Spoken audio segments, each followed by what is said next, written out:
copyright ka yan. Matanda na siya. Taday na. Taday. Sino naman si Taday? Oh, malungkot. Tulala.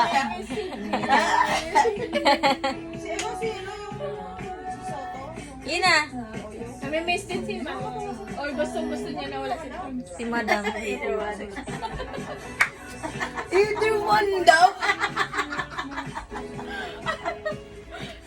Tatay, ha? Ano sabi mo kanina na? Gusto mo nang ma-fake doon sa dibdib ng ano? May ano tayo? Puti yan, puti. Ano mo yan na pang blackmail sa Dib-dib. Oo. Ganong katangka.